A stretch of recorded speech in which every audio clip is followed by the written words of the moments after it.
Assalamualaikum warahmatullahi wabarakatuh. Perkenalkan, saya Sinta Marsanda dengan NIM F1E1222150 dari R004 Program Studi Sistem Informasi. Di sini, saya akan mempresentasikan mengenai evaluasi kegiatan kewirausahaan untuk memenuhi nilai ujian akhir semester mata kuliah kewirausahaan berbasis agroindustri dan lingkungan dengan dosen pengampu Ibu Raini Aryani, Eskom MSI. Sebelumnya, saya sedikit memperkenalkan usaha saya. Usaha yang saya jalani bergerak di bidang kuliner yang saya beri nama Sweet Treat. Usaha ini menjual berbagai macam makanan penutup atau dessert dengan menu bestseller, Sinilu, dan Minggu Sago. Selanjutnya, dalam presentasi ini, saya akan menjelaskan 6 pokok pembahasan. Yang pertama, hal-hal yang telah saya lakukan dalam menjalankan usaha ini. Yang kedua, skill yang saya butuhkan selama menjalankan usaha ini. Yang ketiga, skill yang saya miliki dalam menjalankan usaha ini. Dan yang keempat, feedback yang diterima dalam menjalankan usaha ini. Yang kelima, hasil dari usaha yang saya jalankan. Dan yang keenam, perbaikan yang perlu dikembangkan. Langsung saja ke pokok pembahasan yang pertama, yaitu hal-hal yang telah dilakukan dalam menjalankan usaha ini. Yang pertama, mulai dari perencanaan bisnis. Ini merupakan tahap awal yang saya lakukan untuk menentukan dan memikirkan bagaimana kegiatan kewirausahaan saya berjalan nantinya. Selanjutnya itu survei. Pada tahap ini juga dilakukan dengan tujuan untuk memperoleh gambaran umum, data atau informasi tentang karakteristik yang digambarkan oleh target pasar. Dengan melakukan survei, kita juga dapat kita dapat mengetahui kebutuhan, kepuasan, dan keinginan pelanggan yang nantinya dapat membantu untuk melakukan penganalisaan lebih lagi. Kemudian itu pemasaran. Hal ini dilakukan untuk memperkenalkan sebuah produk kepada audiens atau calon konsumen yang ditargetkan. Lalu, yang sedang promosi, promosi ini ketika sebuah produk dijual ke publik, upaya ini berguna untuk memberitahukan atau menawarkan produk atau jasa dengan tujuan menarik calon konsumen untuk membeli atau mengkonsumsinya. Selanjutnya, pokok pembahasan yang kedua itu skill yang dibutuhkan dalam menjalankan usaha saya ini. Yang pertama ada kreativitas. Memang bekerja di bidang kuliner sangat membutuhkan skill kreativitas karena dapat menunjang pekerjaan. Seperti yang dijelaskan oleh The Balance Careers, kreativitas dan imajinasi dari seorang chef sangat mempengaruhi kesuksesan restoran. Pasalnya semakin banyak menu makanan yang tercipta dan memiliki cita rasa yang menarik, tentu akan semakin mengundang banyak pelanggan. Itulah mengapa seseorang pengusaha di bidang kuliner harus selalu mampu berpikir kreatif untuk menghasilkan menu makanan baru atau menyempurnakan resep lama sehingga bisa menjadi lebih menarik. Yang kedua ada manajemen waktu. Manajemen waktu juga menjadi salah satu skill pekerjaan di bidang kuliner yang wajib dikuasai. Baik menjadi seorang chef atau seorang manajer restoran, itu sangat perlu memiliki manajemen waktu yang baik. Bekerja di dapur untuk menyiapkan makanan bukanlah hal yang mudah, pasalnya tekanannya sangat berat dan menuntut fisik dan mental yang kuat. Jika pekerja di dapur tidak bisa tepat waktu dalam menjajikan makanan, tentunya pekerjaan pelayan yang ada di restoran juga akan terkena imbasnya. Konsumen yang tidak puas dengan pelayanan restoran pasti akan malas untuk berkunjung lagi. Yang ketiga itu skill kepemimpinan atau leadership. Pastinya sudah tidak asing lagi. Memang skill ini sangat dibutuhkan di setiap bidang pekerjaan. Di industri kuliner, seorang food atau beverage manager adalah pemimpin yang bertugas mengawasi setiap staff agar bisa bekerja dengan maksimal. Tanpa skill leadership ini, tugas tugas yang akan dijalankan itu akan sulit dilakukan. Bahkan proses kerja staf yang ada di dapur dan restoran akan berantakan. Lalu, ada skill perhatian terhadap detail.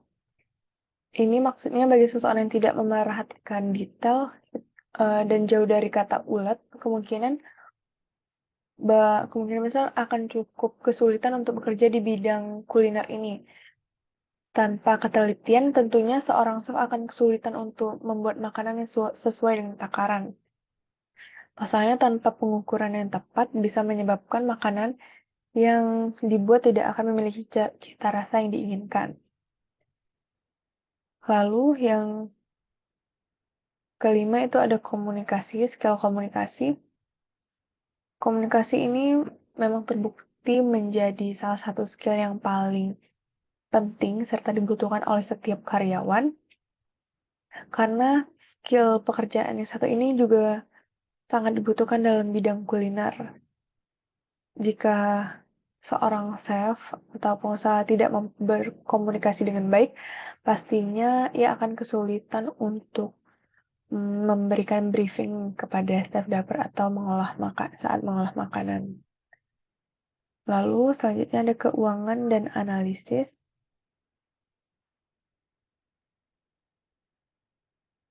Keuangan dan analisis ini memiliki pemahaman yang baik tentang aspek keuangan bisnis. Kita perlu mengelola anggaran, menghitung biaya produksi, mengelola inventaris, dan menganalisis laporan keuangan untuk memastikan keberlanjutan bisnis. Dan yang terakhir, skill yang dibutuhkan itu adalah ketahanan dan ketekunan. Di industri kuliner dapat menantang dan penuh dengan tantangan. Jadi kita perlu memiliki ketahanan mental dan ketekunan untuk tetap bersemangat dan melanjutkan bahkan ketika menghadapi kesulitan. Lanjut, untuk pokok pembahasan selanjutnya itu skill yang saya miliki selama menjalankan usaha ini. Yang pertama itu memahami jenis produk yang dijual. Hal yang pertama yang harus dikuasai adalah tentang pengetahuan makanan atau minuman yang kita jual. Kita perlu memahami bahan dasar dari makanan yang dijual. Cara meraciknya dan semua hal tentang produk yang kita jual. Yang kedua itu skill komunikasi. Memang skill komunikasi penting untuk bisnis agar bisnis berjalan dengan lancar. Lalu yang ketiga itu skill manajemen bisnis. Skill manajemen bisnis ini dalam bisnis kuliner merupakan bisnis yang memiliki persaingan cukup sengit. Jika kita salah dalam menentukan langkah dan trik manajemen, maka kita akan tertinggal jauh. Oleh karena itu, kita sebagai pelaku bisnis harus menguasai kemampuan dalam hal manajemen bisnis. Kita dapat menganalisis selera pasar, strategi kompetitor, hingga bagaimana marketing plan yang bakal kita jalankan. Selanjutnya itu ada time management atau manajemen waktu.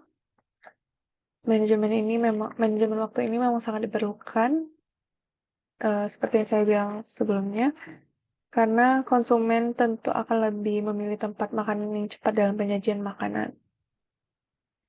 Lalu yang terakhir skill yang saya miliki itu problem solving. Sebagai pelaku bisnis, kita juga harus menguasai skill problem solving ini. Hal ini bermanfaat apabila ada konsumen yang merasa kecewa dengan pelayanan di tempat kita. Kita juga bisa menyelesaikan setiap masalah yang kita hadapi dalam bisnis kuliner, sehingga kita dapat menjadi atasan yang bisa diandalkan. Lalu selanjutnya, pokok pembahasan selanjutnya itu tentang feedback yang diterima dari hasil usaha ini. Feedback yang pertama itu umpan balik positif. Umpan balik positif ini termasuk komentar pelanggan yang menyukai rasa, penampilan, atau kualitas dessert yang kita tawarkan. Misalnya mereka mungkin memberikan pujian tentang cita rasa, yang lezat, tekstur yang sempurna, atau presentasi yang menarik. Yang kedua itu umpan balik konstruktif. Umpan balik konstruktif ini adalah umpan balik yang memberikan saran atau kritik yang membangun untuk membantu kita meningkatkan kualitas produk atau layanan. Misalnya, pelanggan mungkin memberikan masukan tentang tekstur yang terlalu padat, rasa yang kurang seimbang, atau presentasi yang perlu ditingkatkan. Yang ketiga, umpan balik mengenai harga. Beberapa pelanggan mungkin memberikan umpan balik tentang harga dessert yang kita jual. Ini bisa berupa pujian jika memang merasa harga yang ditawarkan sebanding dengan kualitas dan pengalaman yang mereka dapatkan. Lalu, yang terakhir itu ada umpan balik mengenai layanan pelanggan. Pelanggan mungkin memberikan umpan balik tentang pengalaman mereka secara keseluruhan, termasuk layanan pelanggan yang mereka terima. Selanjutnya, hasil yang saya dapatkan dari usaha yang saya jalankan ini, yang pertama itu pendapatan. Pendapatan penjualan dessert yang sukses dapat meningkatkan pendapatan bisnis. Dengan meningkatnya permintaan dan penjualan produk, kita memiliki potensi untuk menghasilkan lebih banyak dan meningkatkan profitabilitas usaha. Yang kedua ada pertumbuhan bisnis. Jika penjualan dessert terus meningkat, ini menjadi indikasi pertumbuhan bisnis yang sehat. Mungkin perlu memperluas operasi, menambah staf, atau memperluas area pelayanan untuk mengakomodasi permintaan yang lebih besar. Lalu yang ketiga itu ada loyalitas pelanggan. Penjualan dessert yang baik dapat membangun basis pelanggan yang setia. Jika pelanggan merasa puas dengan produk kita, mereka cenderung kembali dan merekomendasikan bisnis kita kepada orang lain. Hal ini membantu memperluas jangkauan pelanggan dan membangun reputasi yang baik. Lalu yang keempat itu ada reputasi merek. Produk dessert yang berkualitas dan lezat dapat membantu membangun reputasi merek yang positif. Jika pelanggan mengasosiasikan merek kita dengan rasa yang luar biasa, presentasi yang menarik, dan pengalaman yang menyenangkan, ini dapat memberikan keuntungan kompetitif dan membantu membedakan bisnis kita dengan pesaing. Lalu selanjutnya kepuasan pelanggan.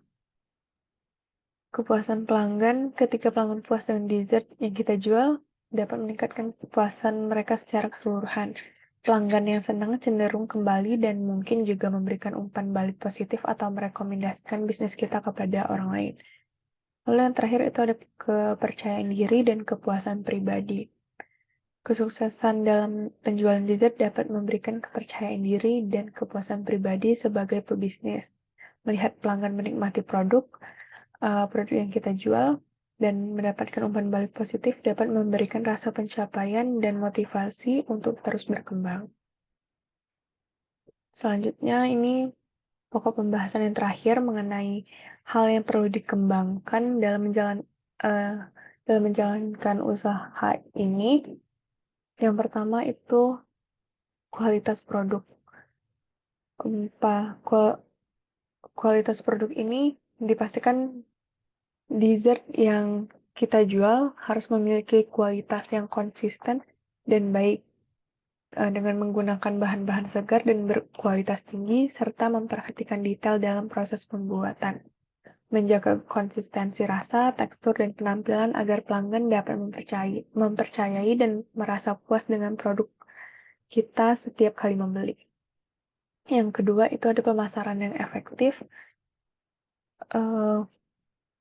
Mengembangkan strategi pemasaran yang efektif untuk mempromosikan dessert ini bisa menggunakan media sosial, situs web, dan platform online lainnya untuk membangun kehadiran digital dan mencapai target pasar yang lebih luas. Lalu ada umpan balik pelanggan. Kita harus selalu mendengarkan umpan balik pelanggan dengan cermat, minta pendapat mereka tentang rasa, kualitas, atau layanan yang diberikan. Gunakan umpan balik pelanggan ini untuk melakukan perbaikan dan peningkatan yang diperlukan dalam bisnis. Lalu yang terakhir itu mengikuti tren dan inovasi. Tentunya dalam bidang kuliner, kita sebagai pebisnis haruslah tetap up to date dengan tren terkini dalam dunia dessert. Terus memantau tren rasa, presentasi, atau gaya hidangan yang sedang populer. Selain itu, teruslah berinovatif dengan menciptakan produk dessert yang unik dan menarik yang dapat membedakan bisnis kita dengan pesaing. Cukup sekian presentasi saya mengenai evaluasi hasil laporan ini. Mohon maaf bila ada kesalahan kata. Saya akhiri. Wassalamualaikum warahmatullahi wabarakatuh.